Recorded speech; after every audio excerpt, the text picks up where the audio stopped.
प्रसार माध्यमातून चालू घडामोडी पाहण्यासाठी न्यूज केंद्र चॅनलला लाईक व सबस्क्राईब। डॉक्टर बाबासाहेब आंबेडकर पनवेल भवन येथे रिपब्लिकन पार्टी ऑफ इंडिया विश्वरत्न डॉक्टर बाबासाहेब आंबेडकर पनवेल तालुक्याचे विद्यमाने पदाधिकारी पदनियुक्ती प्रदान सोहळा माजी उपमहापौर जगदीश गायकवाड यांच्या अध्यक्षतेखाली व डॉक्टर राजरत्न आंबेडकर यांच्या प्रमुख उपस्थितीत पार पडला।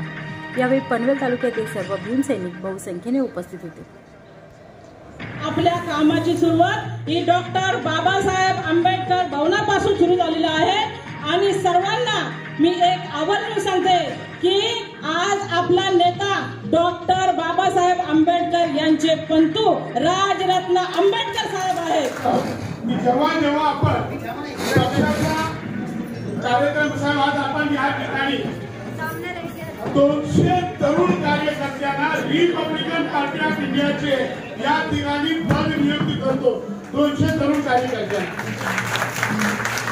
आणि हे जिल्ह्याचे नाही, हे फक्त 4 तालुक्याचे आहेत, पनवेल, उरण, कर्जत, खालापूर। ये तो मेरी झांकी है, अभी कोकण मेरा बाकी है।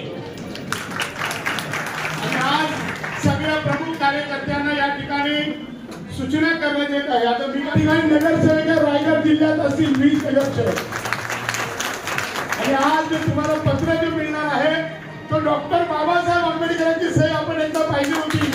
आज राजरत्न आंबेडकर साहेबांच्या सहीचं पत्र आपल्याला मिळणार आहे। अनेक अधिकार कसे नष्ट होत आहेत हे मागच्या 10 वर्षापासून मी पूर्ण देशभरात जनजागृती करतोय आणि या जनजागृतीचा वापर कुठेतरी MVA किंवा इंडी आघाडीला होतोय आणि म्हणून आज आम्ही बाबासाहेबांचा RPI लोकांसमोर घेऊन येतोय। त्या मशीनवर आमचं हक्काचं बटन, त्या EVM मशीनवर आमचं हक्काचं बटन आज आम्ही उभं करतोय। कारण BJPच्या विरोधात मतं द्यायचं म्हणजे मग ते काँग्रेसच्या समर्थनात द्यायचं का कुणाच्या समर्थनात द्यायचं, त्यापेक्षा RPI जो बाबासाहेबांनी मूळ पक्ष 1956 साली स्थापन केला होता त्या पक्षामध्ये आमची लोकांची मतं गेली पाहिजेत।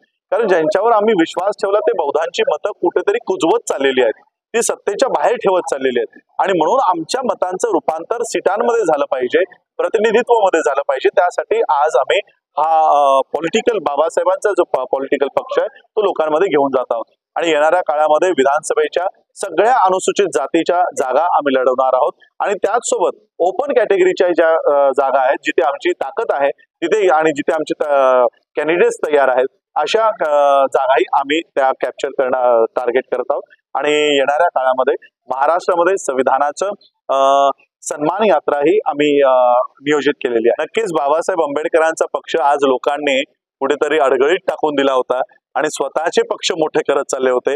बाबासाहेबांचा निळा ध्वज हा कुठेतरी फेकून दिला होता आणि त्याला ठिगळं लावून झेंडे मिरवले जात होते।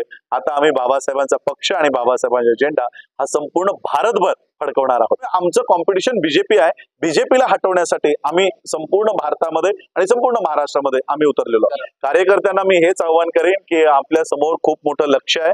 अमित शाह सारखा व्यक्ती हा 1 बूथ 20 युथचा नारा देतोय, 2019चा त्यांचा नारा आहे आणि म्हणून कार्यकर्त्यांना मी सांगणार आहे की 3 महिने तुम्ही मला वेळ द्या। तुम्ही 1 बूथ 20 युथ नाही तर 1 बूथ 10 युथ तरी आपण त्या पद्धतीने संघटन बांधणी करूया आणि ज्या सीट्स आपण कॅप्चर करणार आहोत टार्गेट केलेल्या आहेत त्या सीट्सवर आपण आपली खरे प्रतिनिधी पाठवू। म्हणजे या 3 महिन्याची जर आपण कसोटीने आपण जर परीक्षा घेतली आणि खूप मेहनत घेतली तर येणारा 5 वर्षाचा कालखंड आमच्यासाठी सुखकर असेल एवढी खात्री मी माझ्या कार्यकर्त्यांना देतो।